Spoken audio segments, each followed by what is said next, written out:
Hey craft artists, this is Sherry again, and I wanted to show you this recipe that I made. There's different recipes online, but I thought I would just show you mine. This is a PC keyboard cleaner or electronics cleaner. I'm going to demonstrate it on a remote that I've already cleaned, so it's not in too bad a shape right now.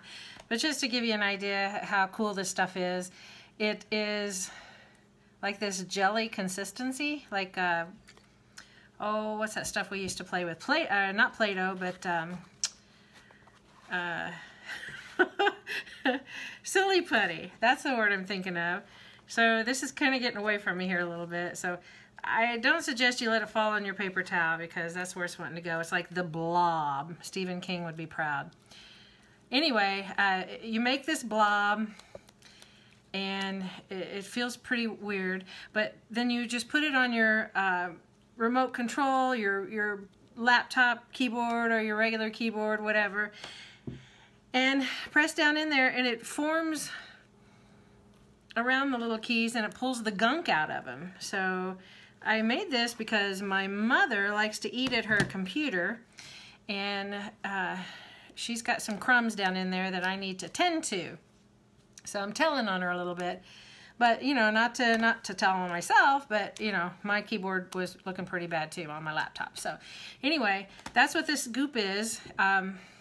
It's going to take a few ingredients that or at least one ingredient that you probably never heard of or never seen.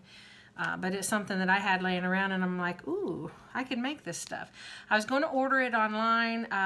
There's a couple of companies in Japan that are or China that's selling it for $1.80 for a little bitty tiny ball of it, probably about the size that fell onto the paper towel here, for about $1.87, something like that. And there's free shipping, but my gosh, you can make it yourself. And look at this. You could pull off a blob and give it to your mother, pull off another blob, give it to your brother, pull off another blob, you know, you get the idea.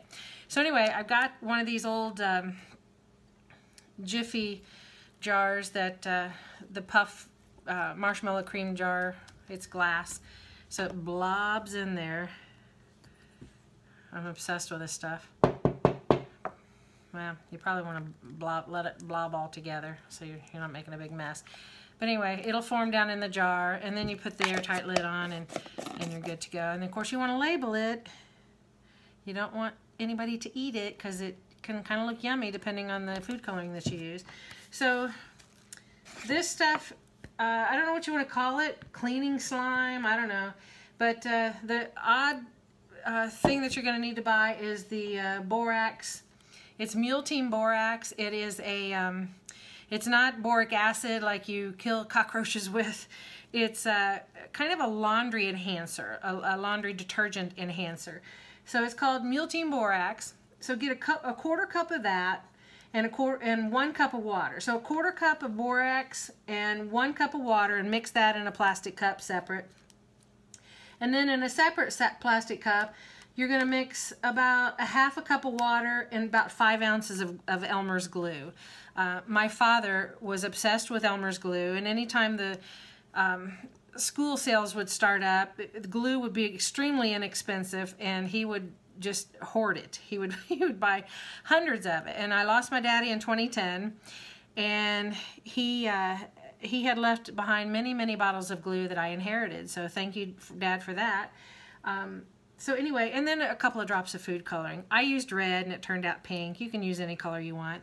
If you don't, it's going to be kind of clear. I think you probably want some color so that you can see where it drops onto the floor or furniture, so that you can get it up and put it back in the jar where it belongs. So here's what you want to do. You want to take that first cup of boric acid and the water and blend it real good. I ended up putting it in this jar with the lid so I could shake it, because that boric acid, or I'm sorry, not boric acid, Mule Borax. Borax is what you want, not boric acid. Put it in the jar, shake it up real good, because it's kind of a hard thing to mix up. And then once that's blended, set it to the side.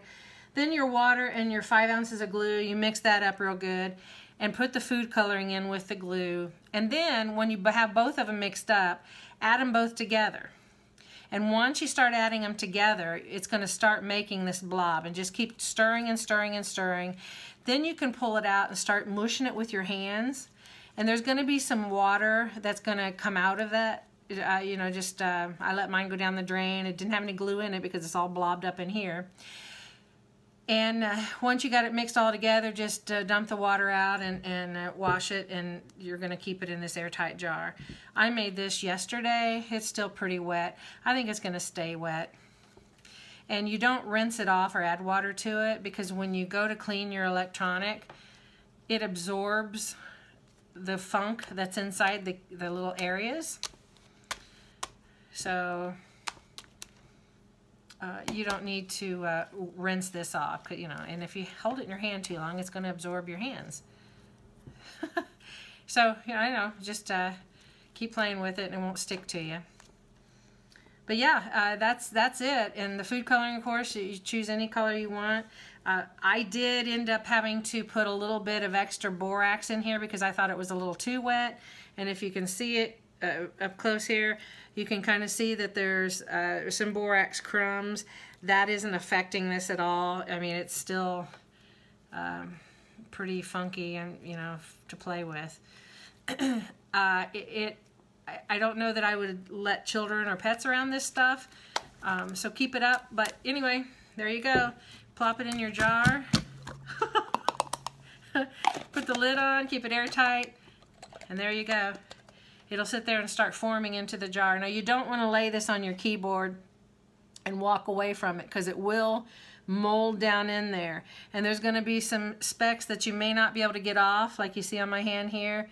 You don't want that to get down in your keyboard. So, yeah, just keep it in your hand and just, you know, pat whatever you're going to pat and bring it back up. You don't want to let it mold down on, because see how level it's gotten just being in the jar for just a few seconds. So, all right, guys, that's it. It's not craft related really, but it sure keeps your keyboard and your remote controls clean. So this is Sherry signing off. If you have any questions, comment below, and hey, thanks for watching.